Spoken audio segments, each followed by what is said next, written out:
Study IQ IAS, अब तैयारी हुई affordable. Hello and welcome to study IQ। Study IQ IAS पर आपका बहुत बहुत स्वागत है। ये हमारी एक बहुत स्पेशल सीरीज है जिसमें हम लोग करंट अफेयर्स डिस्कस करेंगे और ये करंट अफेयर्स 2023 प्रीलिम्स सेंट्रिक है। These are centric to prelims 2023। जैसा कि आप जानते हैं, हमारा SIP का एक इनिशिएटिव चल चुका है। पॉलिटी के करंट अफेयर्स डिस्कस हो चुके हैं, अब हम इकोनॉमी के करंट अफेयर्स डिस्कस करेंगे। ये जो टॉपिक्स हैं ये पिछले 12 से 16 महीने, ऑलमोस्ट 1.5 ईयर्स के जितने भी इंपॉर्टेंट डेवलपमेंट्स हुए हैं, उन इंपॉर्टेंट डेवलपमेंट्स को इनकैप्सुलेट करके ये करंट अफेयर्स की सीरीज बनाई गई है। ये जितने टॉपिक्स हैं ये प्रीलिम सेंट्रिक हैं। इसमें उतनी ही इंफॉर्मेशन हम देने की कोशिश करेंगे जो कि प्रीलिम्स ओरिएंटेड हो और जो कि एग्जामिनेशन के लिए रेलेवेंट हो। ये जो PDFs हैं ये आपको मिलेंगे मेरे टेलीग्राम हैंडल पर, जिसका ID है या जिसमें आप जुड़ सकते हैं मेरे पास। ये है आयुष सांघीज IAS अकेडमी, और उसके सिवा आप मुझे अन्य सोशल मीडिया हैंडल्स पर भी फॉलो कर सकते हैं, जैसे कि इंस्टाग्राम पे और ट्विटर पे। यहां पर भी हम काफी अच्छा वैल्यू एडेड कंटेंट आप लोगों तक पहुंचाते हैं। तो जैसा आपने देखा कि हमने कई सारे टॉपिक्स को हैंडपिक करा है और इन सारे टॉपिक्स को हम यहाँ पे इनकैप्सुलेट करते हैं और आपको प्रीलिम सेंट्रिक तरीके से पढ़ाने की कोशिश करते हैं। तो पहला टॉपिक है that is central board of digital currency. Central board है, सेंट्रल बैंक है, क्या है? क्या CBDC का फुल फॉर्म भी हम जानते हैं? Do we even know the full form of CBDC? RBI ने अपनी डिजिटल करेंसी लॉन्च करी है। क्रिप्टो क्रिप्टो क्रिप्टो इतना हल्ला होता है क्रिप्टो के अराउंड, तो RBI ने बोला लो हम भी अपनी क्रिप्टो करेंसी लॉन्च करते हैं, जो कि एक सिमिलर मैकेनिज्म पे चलती है, लेकिन वो एग्जैक्टली क्रिप्टो नहीं है। It is a much safer instrument. नाम है CBDC, जैसा आप देख पा रहे हैं, central bank of digital currency और central banks digital currency. Board नहीं है, बैंक है, जो कि लॉन्च हुई थी दिसंबर 2022 में। तो ये दो कॉन्सेप्ट्स इकट्ठे पढ़ेंगे। पहला है डिजिटल करेंसी जो कि CBDC है, followed to that digital rupee और ई-रुपी का कॉन्सेप्ट है। ये दोनों चीजें हम पढ़ने वाले हैं, समझने वाले हैं और देखने वाले हैं। सेंट्रल बैंक द्वारा लॉन्च करी गई डिजिटल करेंसी एक ऐसी करेंसी है जो कि बैक्ड है, मतलब जिसको सेंट्रल बैंक की बैकिंग है। यानी कि आप ये समझ के चले उसकी रिस्पॉन्सिबिलिटी, अथॉरिटी और रेगुलेशन ये किसी के हाथ में है। अगर हम इसको कंपेयर करेंगे एक नॉर्मल क्रिप्टो करेंसी या बिटकॉइन से या किसी और क्रिप्टो करेंसी से, उस चीज में किसी अथॉरिटी की कोई बैकिंग नहीं है। क्या बिटकॉइन में किसी की बैकिंग है? नहीं है। क्या क्रिप्टो में किसी की बैकिंग है? नहीं है। इस डिजिटल करेंसी को बैक किया गया है RBI द्वारा। So it is digital rupee और ई rupee which has it is issued by RBI। और ये जो है, आप इसको ध्यान रखिए, क्योंकि ये RBI द्वारा बैक्ड है, इसलिए ये एक मीडियम ऑफ एक्सचेंज है। I repeat, this is a medium of exchange, और you can say this is accepted as a legal tender. ये लीगल टेंडर की तरह एक्सेप्ट करी जाती है। लीगल टेंडर का मतलब है, आप इसको ध्यान रखें, जिस तरीके से हमारी और आपकी जेब में 500 रुपए, 2000 रुपए का नोट है, वो RBI द्वारा एक्सेप्टेड है, मिनिस्ट्री ऑफ फाइनेंस द्वारा सर्टिफाइड है, तो वो एक लीगल टेंडर है। मतलब कानूनन तौर पे उसे एक बेरर को पे करने के लिए अथॉरिटी है, और जो एक्सेप्टर है उसे एक्सेप्ट करना पड़ेगा, वो मना नहीं कर सकता। It is legal tender. उसी तरीके से ये डिजिटल करेंसी जो है ये एक लीगल टेंडर है। सिंपली स्पीकिंग, जिस तरीके से मेरी जेब में 500 और 1000 रुपए का नोट होता है, 2000 रुपए का नोट होता है हमारे वॉलेट में, उसी तरीके से हमारे डिजिटल वॉलेट में ये डिजिटल करेंसी जो है ये रहेगी। ये इसकी जो है ये खास बात है। This is something special about the same. So as per appear liability on central banks balance sheets and not that of commercial banks। commercial banks इसका कोई मतलब नहीं है, क्योंकि सेंट्रल बैंक द्वारा जो है लॉन्च करी गई है RBI proposed amendments to RBI Act। क्योंकि अब आप करेंसी को वर्चुअल फॉर्म में लॉन्च कर रहे हो, इसलिए इसमें अमेंडमेंट्स को प्रपोज किया गया और बैंक नोट की डेफिनेशन को मॉडिफाई किया गया। वो इसलिए क्योंकि बैंक नोट जो है, डिजिटल करेंसी बैंक नोट की तरह ही है, लेकिन फिजिकल नहीं है, वर्चुअल है। It is not physical, but it is virtual. So here we see the categories of use। इसे किसी भी तरीके से यूज करा जा सकता है। इसे रिटेल पर्पस के लिए यूज करा जा सकता है या होलसेल पर्पस के लिए यूज करा जा सकता है, दोनों ही पर्पसेस के लिए यूज करा जा सकता है। रिटेल जो आपका हमारा पर्पस है, जिस काम के लिए हम पैसा या कैश यूज करते हैं। CBDC retail digital version of cash, simply speaking कि आप एक किराने की दुकान पे गए, परचून की दुकान पे गए, कहीं भी गए, आप जिस तरीके से कैश देते हो आप डिजिटल करेंसी पे करोगे, आपके वॉलेट से उसके वॉलेट में ट्रांसफर हो जाएगा। Can be used by private sector, non for anyone, मतलब कोई भी पर्सन जो है वो इसे यूज कर सकता है। और होलसेल का मतलब है फाइनेंशियल अरीना में, फाइनेंशियल इंस्टीट्यूशंस के फॉर्म में, और settlement of inter bank transfers, मतलब ये बड़े स्तर पे होता है, एक बैंक से दूसरे बैंक में, बैंक से फाइनेंशियल इंस्टीट्यूशंस के बीच में वो जो ट्रांजैक्शन होगी उसे होलसेल ट्रांजैक्शंस कहा जाता है। तो ये है रिटेल और wholesale. I repeat, this is retail और होलसेल। सीबीडीसी और नॉर्मल क्रिप्टो करेंसी में क्या डिफरेंस है? देखिए, एक चीज कॉमन है और वो है technology. CBDC and crypto work on the same technology which is the blockchain technology. ये ब्लॉकचेन पे काम करते हैं। तो फर्क कहां आता है? What is the difference? Digital currency CBDC द्वारा जो दी गई है दैट इज सेंट्रलाइज्ड, मतलब वो आरबीआई के हाथ में है, वो सेंट्रलाइज्ड है। Whereas जो बिटकॉइन है वो जिस ब्लॉकचेन टेक्नोलॉजी पे चलता है वो डिसेंट्रलाइज्ड है। ब्लॉकचेन टेक्नोलॉजी ही डिसेंट्रलाइज्ड होती है, लेकिन इसको सेंट्रलाइज करके पूरी तरीके से रखा हुआ है, ये चीज पूरी तरीके से डिसेंट्रलाइज्ड है। बिटकॉइन किसी भी तरीके से किसी बैकिंग के साथ नहीं आता है। There is no authority that backs, जो उसको सपोर्ट कर रही है। डिजिटल करेंसी को सेंट्रल बैंक सपोर्ट करता है, जिस वजह से सीबीडीसी को लीगल टेंडर बोला गया है, और यहां पे मोस्टली लीगल टेंडर नहीं कहा गया है। एल साल्वाडोर, आप बोलोगे एल साल्वाडोर जैसे देशों ने उसे लीगल टेंडर एक्सेप्ट करा है, बात बिल्कुल सही है, आप लोग बिल्कुल ठीक कह रहे हैं। लेकिन एल साल्वाडोर में भी प्रॉब्लम क्या आ रही है? क्योंकि वो रेगुलेटेड नहीं है तो उसका प्राइस फ्लक्चुएट करता रहता है। The price keeps on fluctuating. This is the problem that happens. ये प्रॉब्लम होती रहती है। तो इसको जो है हम लेकर आते हैं, it is a privately backed asset. इसमें कोई बैकिंग नहीं है, कोई अथॉरिटी नहीं है, कोई रेगुलेशन नहीं। They are not backed by any underlying asset, किसी भी अंडरलाइंग एसेट द्वारा ये चीज बैक्ड नहीं है। लेकिन ध्यान रखें, यहां पे ये डिजिटल वर्जन है, ये बैक्ड है। ये आरबीआई द्वारा डिजिटल करेंसी जो है ये बैक्ड है, इसको पूरी की पूरी तरीके से एक अंडरलाइंग एसेट से सपोर्ट किया गया है। मतलब ये चीज किसी एक चीज के ऊपर टिकी हुई है। अगर लीगल टेंडर आपने बोल दिया तो वो एज इट इज बैकिंग हो गई उसमें। अगर इस नोट पे 10 रुपए लिखा है तो इस नोट की वैल्यू 10 रुपए है। कल को इसकी वैल्यू 1 रुपए नहीं होगी, इसकी वैल्यू 15 रुपए नहीं होगी, इसकी वैल्यू 10 रुपए रहेगी, क्योंकि आरबीआई ने बोला है कि वो 10 रुपए है।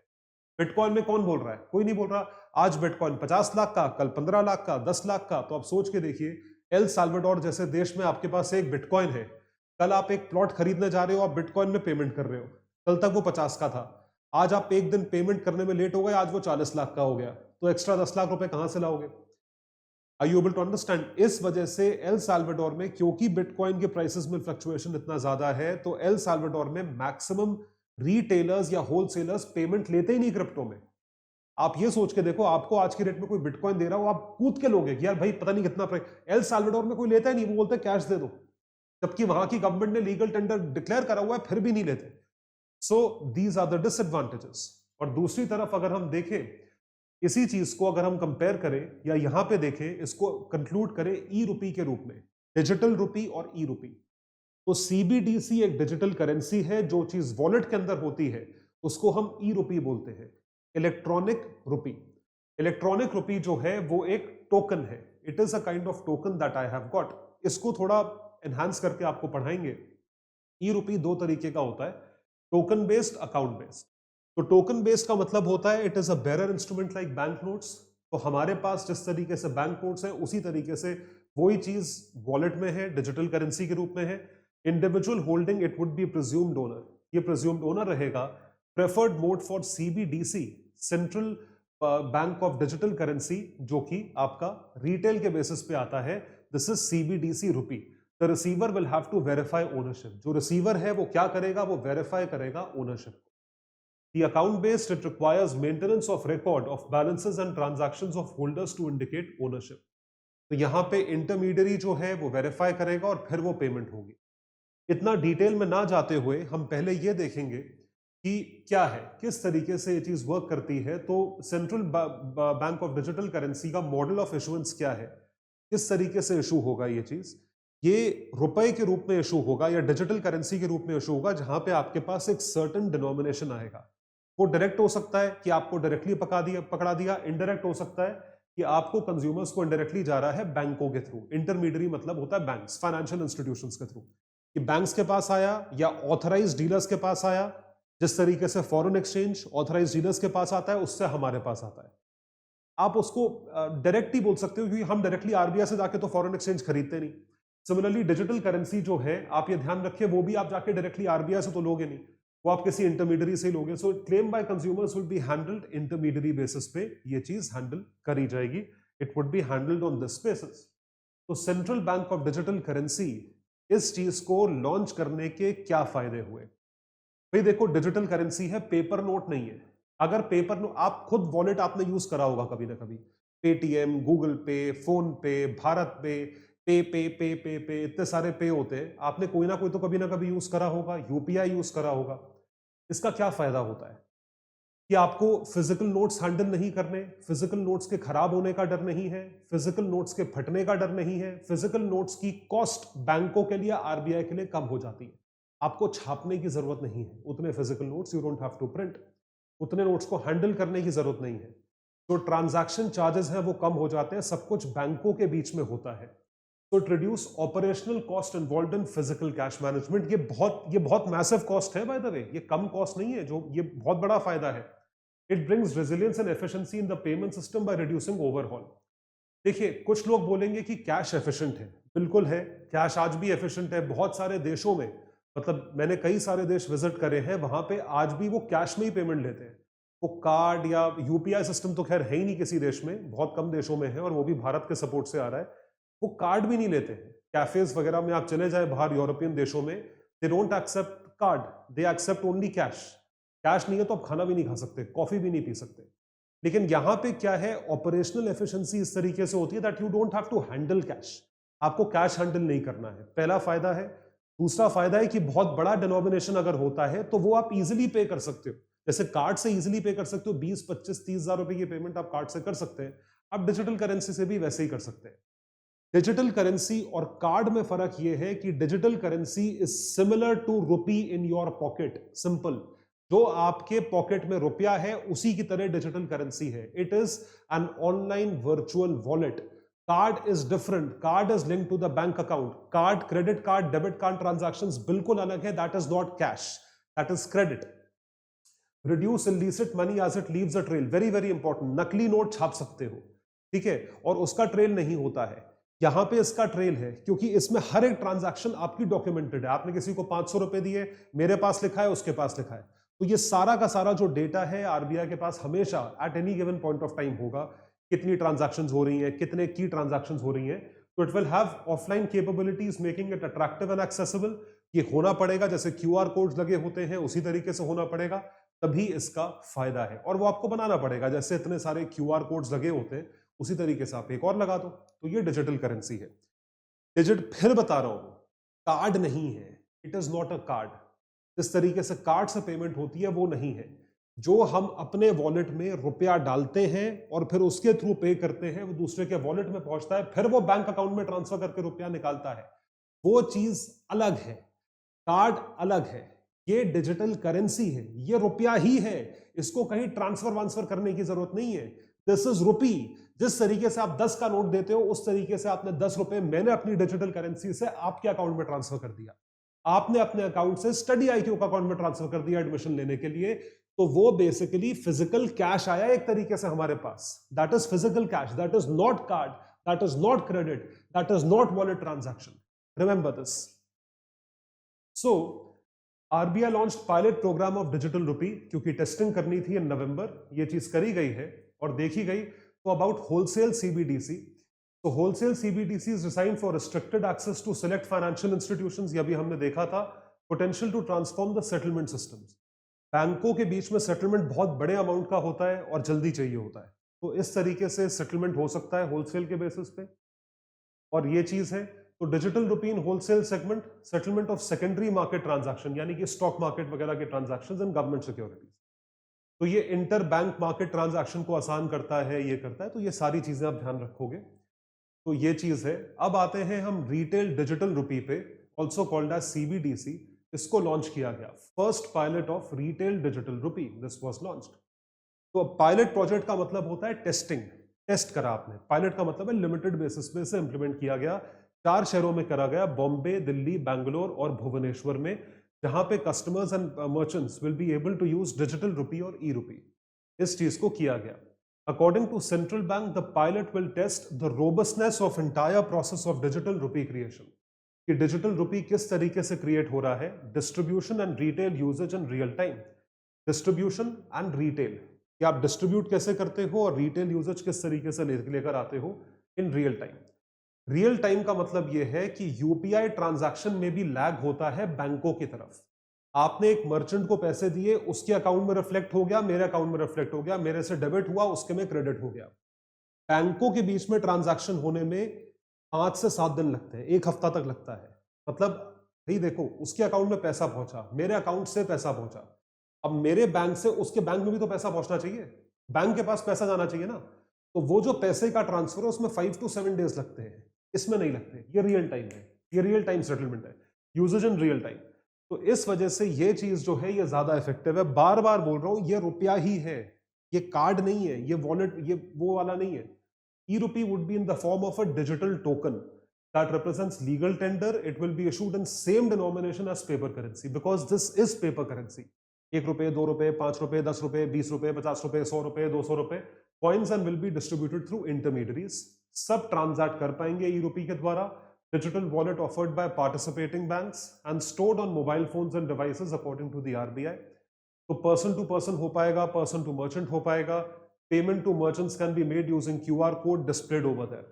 इस क्यूआर कोड में और भारत पे के क्यूआर कोड में क्या फर्क है, कमेंट सेक्शन में लिख के अब आप बताओगे, मैंने बहुत बार बोल दिया। तो जिस तरीके से हमने ये कॉन्सेप्ट्स रिवाइज करे हैं, उसी तरीके से हम सारे के सारे थॉरोली कॉन्सेप्ट्स रिवाइज करेंगे। ये तो करंट अफेयर्स है, स्टैटिक कॉन्सेप्ट्स हैं, चाहे वो सेंट्रल बैंक मॉनेटरी पॉलिसी के हो, फिस्कल पॉलिसी के हो, उसके सिवा बैंकिंग के हो, ये सारे कॉन्सेप्ट्स मैं आपके साथ रिवाइज करूंगा हमारे SIP प्लस बैच में, जो कि शुरू हो चुका है। SIP प्लस बैच को जरूर सब्सक्राइब करें। It is a one stop shop. जितने 2023 के एस्पिरेंट्स हैं, आप लोगों के लिए इसके बियॉन्ड जाने की कहीं जरूरत नहीं है। आप इस बैच को आज ही सब्सक्राइब करें। 200 plus hours of live teaching bye top faculties. यहां पे हम आपको प्रोवाइड कर रहे हैं वो एक एक चीज जो आपके लिए इंपॉर्टेंट है, वो एक एक चीज जो कि आपको एग्जामिनेशन को क्रैक करने के लिए मदद करेगी। SIP प्लस बैच में सारी फैकल्टीज मिलके आपको सारे कॉन्सेप्ट्स रिवाइज करवाएगी। उसके साथ साथ आपको फुल लेंथ टेस्ट, जिसे कॉम्प्रिहेंसिव टेस्ट बोलते हैं प्रीलिम्स के, वो भी मिलेंगे। मेंटरशिप सेशंस तो हैं ही हैं, और उसी के साथ साथ आपको बुकलेट्स मिलेंगी जिसके थ्रू आप आगे भी चल के, रिवाइज तो हम करवा रहे हैं, आगे चल के आप फ्लिप करके भी देख सकते हैं, रिवाइज कर सकते हैं। तो ये जो बैच है ये अवेलेबल है सिर्फ और सिर्फ 6000 में, अगर आप मेरा कोड यूज करें। My code is Sanghi live. Definitely subscribe to this batch. ये वन स्टॉप शॉप है। देखिए, आप ये ध्यान रख के चले कि आपका एम है एग्जाम क्लियर करना। बहुत सारी चीजें ऐसी हैं जो हमसे छूट जाती हैं, इस वजह से हम करंट अफेयर्स जो है यहां करवा रहे हैं। तो करंट अफेयर्स के साथ साथ जो स्टैटिक पोर्शन है वो भी उतना ही जरूरी है। तो स्टैटिक पोर्शन की इंपॉर्टेंस को मद्देनजर रखते हुए आप इस बैच को सब्सक्राइब कर सकते हैं, जहां पर आपको और कुछ भी बाहर देखने की जरूरत नहीं है। You just have to study this batch, everything would be revised, फिर आप आराम से जाके प्रीलिम्स दे सकते हो। हाँ जी, लेकिन एक चीज आपसे प्रॉमिस चाहिए होगा कि आप टेस्ट जरूर दोगे। भाई टेस्ट तो आप ही को देना पड़ेगा ना, मैं तो आपके लिए नहीं दे सकता। आपको हम पढ़ा सकते हैं, लेकिन आपको सारे टेस्ट देने पड़ेंगे। मेहनत हमारी, रिजल्ट आपका। आप जरूर इसको सब्सक्राइब करें। तो हम बात कर रहे थे डिजिटल रुपी की। तो डिजिटल रुपी वो चीज है जो हमने अभी पढ़ी कि ई रुपी या डिजिटल रुपी को यूज करके हम पेमेंट करते हैं। उसके साथ साथ जो है, अब जो तीसरा टॉपिक आता है, that is on tokenization. COF tokenization, card on file tokenization. देखिए, टोकनाइजेशन एक ऐसा टर्म है, टोकन होता है ना, आपने देखा होगा दूध के टोकन होते हैं। आप कभी ना कभी तो आपने वो, आप बाल्टी लेकर गए होगे और आपने रखा होगा, टोकन डाला होगा, दूध गिरता है उसमें से। पहले ज़माने में हम मदर डेयरी से ऐसे करते थे बहुत साल पहले व्हेन वी वर किड्स। बड़ा उसका एक फैसिनेशन होता था। ग्रैंडफादर के साथ, दादाजी के साथ मैं जाता था मदर डेयरी पे। लाइन वो लगती थी शाम को 4 बजे। दूध का वो भगोना होता था या वो बाल्टी होती थी, उसको आप रखते थे। फिर 4 टोकन दूध या 5 टोकन दूध इस तरह डालते थे। वो दूध गिरता जाता था, गिरता जाता था, गिरता जाता था। फिर लेकर ठंडा दूध होता था बिल्कुल। वो लेकर आते थे, फिर उबालते थे। अलग फैसिनेशन था उस टाइम का। तो उसी तरीके से टोकन्स जो होते हैं, तो टोकनाइजेशन एक कॉन्सेप्ट है, बिल्कुल उसी तरीके से है, जहां पर it refers to replacement of actual card. कि देखिए एक्चुअल कार्ड में क्या होता है, अगर आप कहीं पेमेंट करते हो तो आपको 16 digit card number, credit card या डेबिट कार्ड नंबर, उसके साथ साथ अपना पूरा नाम, एक्सपायरी डेट कार्ड की, और उसके साथ साथ सीवीवी नंबर, ये 4 चीजें हमें डिस्क्लोज करनी पड़ती हैं। इन चारों चीजों को डिस्क्लोज करने का बाईपास निकाला गया है, इस पूरे सिस्टम को सरपास किया गया है। इस पूरे सिस्टम को सरपास कैसे किया गया है कि इन चारों चीजों को देने की बजाय आप सिर्फ एक टोकन नंबर देंगे, it would be as effective as credit card detail. इसको याद रखें। So alternate code called the token which shall be unique for a combination of card token request. Unique होगा, ऑब्वियसली यूनिक होगा, जैसे card number unique है, CVV unique है, वैसे ये। So that is the entity which accepts request from the customer for tokenization of a card and passes it on to the card network to issue a corresponding token। आपको token issue होगा। And device, तो device जो है उसके through आपको आप disclose कर पाओगे या उस पर डिस्क्लोज कर पाओगे कि क्या आपका टोकन नंबर। तो एक्चुअल कार्ड डिटेल्स को टोकन से रिप्लेस करा गया है, जो कि यूनिक होगा। और tokenized card transaction is considered safer as the actual card details are not shared with the merchant. ये सेफ्टी है। फिर देखो, ऐसे तो आप बोलोगे कि ये चीज काफी सेफ है, या मतलब कार्ड भी सेफ होता है। बात ठीक है, मतलब मोस्टली कार्ड सेफ होता है। मैं अपना एग्जांपल देता हूं। मेरे पास वीजा था HDFC का, तो उसमें क्या हुआ, एक ट्रांजैक्शन हुई जो कि बैंक द्वारा कैंसिल कर दी गई। वो क्रेडिट कार्ड ट्रांजैक्शन मैंने नहीं करी थी, वो कहीं यूके बेस्ड ट्रांजैक्शन हुई थी। इंस्टेंटली 10 मिनट में मेरे पास फोन आ गया कि सर आपका कार्ड यूके में हुआ है, बट हमें पता है आप वहां नहीं हो। मैंने कहा भाई तुम्हें कैसे पता? कहते हैं हमें पता है, कार्ड आपका ब्लॉक कर दिया है। तो ये अभी की, ये 2 महीने पहले की बात है, नवंबर की। तो मैंने बोला फिर इसका क्या सोल्यूशन है? कहता है सर देखिए, अगर दोबारा ऐसा हुआ तो हमारी रिस्पॉन्सिबिलिटी नहीं होगी, आपका पैसा गया। तो उस वजह से आप अपना एग्जिस्टिंग कार्ड कैंसिल कराएं और नया कार्ड इशू कराएं। मैंने कहा नया कार्ड आने में कितना टाइम लगेगा? 4 to 5 वर्किंग डेज। मैंने कहा 5 वर्किंग डे, बीच में सैटरडे संडे, मतलब हफ्ता भर लग जाएगा नया कार्ड आने में। तब तक मैं क्या करूंगा? मैं उस टाइम आउट स्टेशन ट्रैवल कर रहा था, जैसलमेर। तो मैंने कहा तब तक मैं, कहते सर यही सिस्टम है, कुछ नहीं हो सकता। मतलब वो कार्ड भी कॉम्प्रोमाइज हो गया। भगवान जाने उस कार्ड की डिटेल कैसे लंदन से एंटर हुई, I don't know how, but वो वहां से एंटर हुई। और वो 13-14 हजार रुपए का ट्रांजैक्शन था, जो कि बैंक ने अपने आप कैंसिल कर दिया, फोन करके पूछ भी लिया। अब प्रॉब्लम ये है कि अगर मेरे पास टोकन होता, वो टोकन यूनिक होता, वो टोकन मैं कहीं पे देता, या टोकन आपको आप कहीं जाके डिस्क्लोज करो, तो वो टोकन के थ्रू वहां से ट्रांजैक्शन होगा। उसमें कार्ड लीकेज या मतलब कॉम्प्रोमाइज ऑफ कार्ड, ये सिचुएशन नहीं होगी। It would not happen. So customers who do not have tokenization facility will have to key in their name, 16 digit card number, ये सब डालना पड़ता है ना, CVV, expiry date, तो ये सब आपको डालने की जरूरत नहीं पड़ेगी। A COF transaction, card on file transaction, is a transaction where card holder has authorized a merchant to store the card holder's Mastercard and Visa payment। जैसे आप Amazon पे या Flipkart पे या कहीं शॉपिंग करते हो तो ऑलरेडी आपका डेटा होता है वहां पे, वो पकड़ लेता है। हम सिर्फ CVV डालते हैं और वो एक्सेप्ट कर लेता है। The cardholder then authorizes that same merchant to bill the cardholder's stored MasterCard or Visa account. E-commerce companies, airlines, supermarket chains normally store card details in their system. इस चीज की जरूरत नहीं पड़ेगी। This would not be there। अब आपको सिर्फ token देना है। You have to pay only token. So it focuses on building an ecosystem for more security and better approval rates. ज्यादा सिक्योरिटी के लिए अप्रूवल रेट्स, आपसे अप्रूवल लेना पड़ेगा। Facility available for compatible devices, मतलब जैसे स्मार्टफोन ही एक कंपैटिबल, स्मार्टफोन या लैपटॉप, 2 कंपैटिबल डिवाइसेस होने चाहिए। इसमें पेमेंट एग्रीगेटर्स और merchants can not store card credentials with in the data. यहां पे ये चीज स्टोर नहीं हो सकती। तो ये सारी चीजें हैं टोकनाइजेशन में, कार्ड ऑन फाइल टोकनाइजेशन, जो कि एप्लीकेबल होता है। और इसको हम आगे लेकर आते हैं इसी बेसिस पे इसके एप्लीकेशन में। This is much more convenient, less time taking and safer. इसको ध्यान रखिएगा, ये सेफ है। So get the card tokenized by initiating a request to provide an app, matching token issued by card network with the approval of the card issuer. आप चाहे तो आज ही अपने सर्विस प्रोवाइडर से या अपने रिलेशनशिप मैनेजर से बात करके इसकी फैसिलिटी के बारे में पूछ सकते हैं कि आपका बैंक ये चीज ऑफर करता है या नहीं करता है। Just ask them, अगर वो ऑफर करता है तो आप भी इसके लिए अप्लाई कर सकते हैं। You can also apply for this particular facility. तो ऑथराइज्ड कार्ड नेटवर्क्स जो है, recovery of original primary account number should be feasible for authorised card network only. This is not that important, this is trivia. और safeguard जो है वो provided है। Basically बात सारी सेफगार्ड्स की ही है, क्योंकि आपकी सेफ्टी जो है वो यहां पर हो जाती है। उससे लिंक्ड एक इंडेक्स है जिसको कहा जाता है digital payment index, highly important. देखिए क्या होता है डिजिटल पेमेंट इंडेक्स, होता क्या है समझिएगा।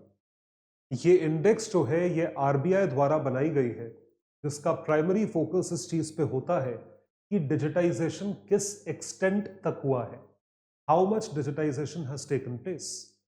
तो ये स्टॉक मार्केट की तरह एक इंडेक्स है। जैसे सेंसेक्स या निफ्टी एक इंडेक्स है, वैसे ही ये भी एक इंडेक्स है। स्टॉक मार्केट जिस तरीके से बढ़ता घटता है और ये बताता है कि कंपनीज की परफॉर्मेंस कैसी है, उसी तरीके से डीपीआई डिजिटाइजेशन पेमेंट इंडेक्स एक ऐसी इंडेक्स है जो ये बताती है कि डिजिटाइजेशन का एक्सटेंट कितना है, what is the extent of digitisation. तो DPI to capture digitisation extent March 2018 as the base with DPI 100, ये चीज पता चलती है।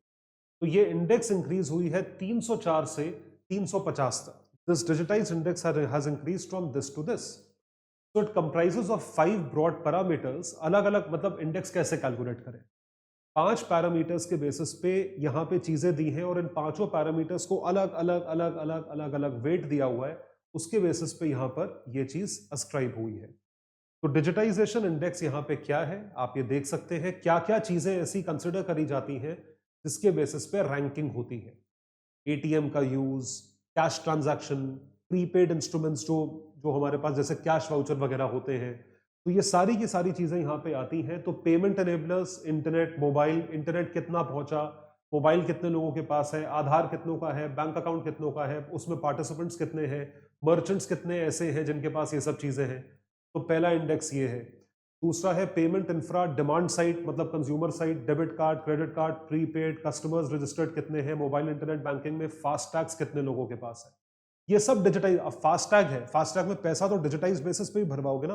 आपने देखा होगा पेटीएम में फास्टैग आता है कि फास्टैग के थ्रू पेटीएम के थ्रू आप फास्टैग को रिचार्ज करें। सप्लाई साइड में बैंक ब्रांचेस कितनी ये चीजें यूज करती हैं, कितनी बैंक ब्रांचेस मान लीजिए फास्टैग के साथ लिंक्ड है, PCs, ATM, point of sale terminal, QR code, intermediary, ये सारी चीजें हैं। उसके बाद पेमेंट परफॉर्मेंस कितना आता है, यूनिक यूजर्स कितने हैं, कंज्यूमर सेंट्रिसिटी, कितने कंज्यूमर्स को पता है डिजिटाइज सर्विसेज के बारे में, बैंक अकाउंट खोलने के बारे में, बैंक अकाउंट को वॉलेट से लिंक करने के बारे में, तो उन सब चीज़ों के बारे में अवेयरनेस होना जरूरी है। Complaints, fraud, system down time, कितने लोग जो है इनसे त्रस्त हैं, कितने लोग दुखी हैं, कितने लोग फ्रॉड का शिकार हो चुके हैं। तो ये सारी चीजें बताती हैं कि डिजिटाइजेशन का एक्सटेंट क्या है, what is the extent of digitisation. तो ये सारी चीजें आती हैं डिजिटाइज्ड वर्ल्ड में। फिर आता है यूपीआई 123 पे, यूपीआई 123 पे और डिजी साथी, सब पेमेंट मैकेनिज्म्स हैं। तो यूनिफाइड पेमेंट इंटरफेस यूपीआई जो आप जानते हैं, 123 पे it is also called as 24/7 helpline called Digi Saathi. इस चीज को ध्यान रखेंगे। तो मतलब ये रात दिन की हेल्पलाइन है कि कोई दिक्कत हो तो आप डिजिटल साथी के पास फोन करें और इंफॉर्मेशन दें। तो new UPI payment solution for feature phone will work on simple phones and does not require internet. तो उसमें इंटरनेट की रिक्वायरमेंट नहीं है, यानी कि जिसके पास स्मार्टफोन नहीं है वो भी ये चीज यूज कर सकता है। तो offers users 4 options without internet, app based functionality, missed call facility, missed call दो तो आपका पेमेंट ट्रांसफर करने का मैकेनिज्म हो जाएगा, proximity, sound based systems and IVR response. IVR एक पुराना सिस्टम है, इंटरैक्टिव वॉइस रिस्पॉन्स की वॉइस के थ्रू आप बताएं तो आपकी आवाज पहचान के पैसा ट्रांसफर हो जाए। Leveraging on products from RBI's regulatory sandbox on retail payments.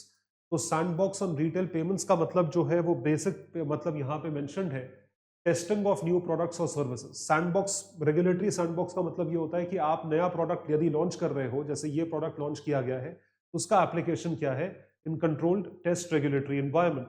It में परमिट सर्टेन रेगुलेटरी रिलैक्सेशंस, कुछ रेगुलेटरी रिलैक्सेशंस जो है वो यहाँ पर आती हैं, दे कम ओवर हियर।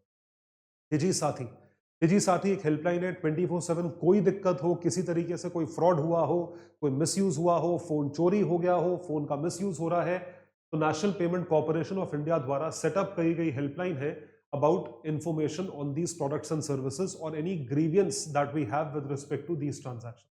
तो इन्फॉर्मेशन ले सकते हो आप, कम्युनिकेट कर सकते हो दोनों भाषाओं में, इंग्लिश और हिंदी भाषाओं में, तो ये चीज यहाँ पे करी जाती है।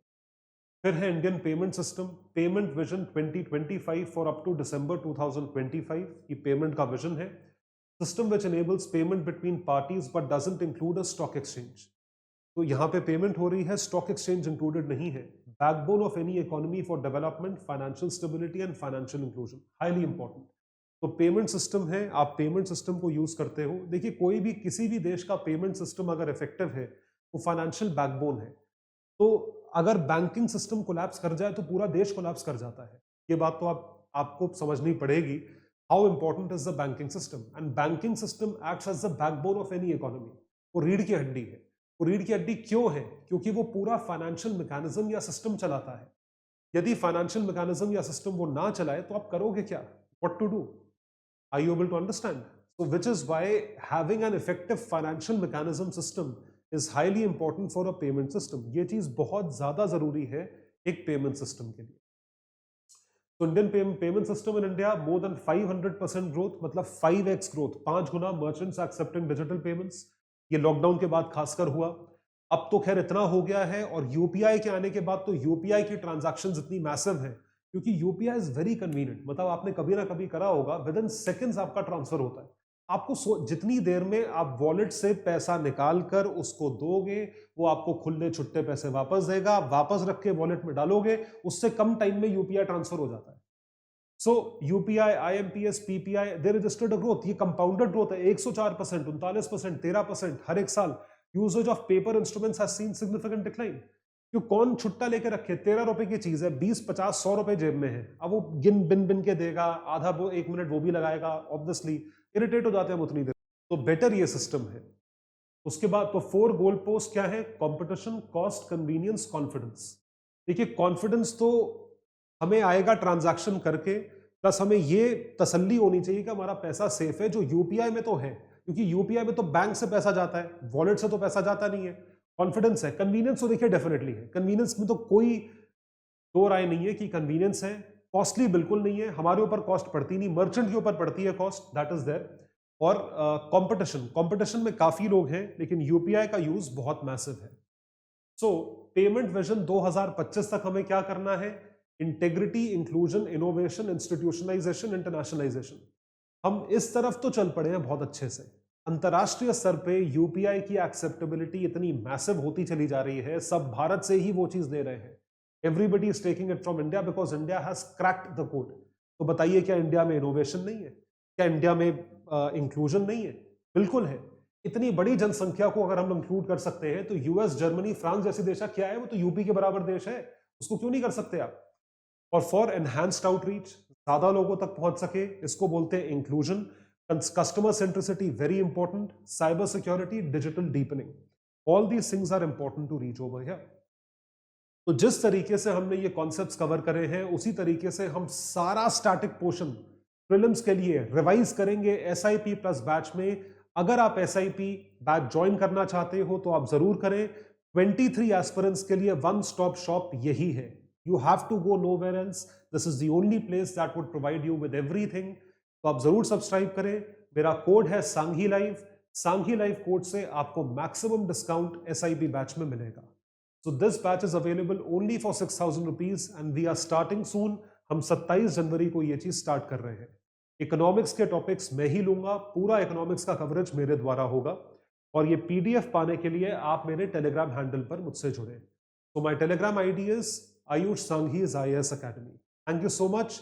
इसी तरीके से हमारी सीरीज चलेगी। हम कुछ 7-8 वीडियोस में ये पूरा करंट अफेयर्स कवर करेंगे। Bye everyone, take care and all the best. Study IQ IAS, अब तैयारी हुई अफोर्डेबल।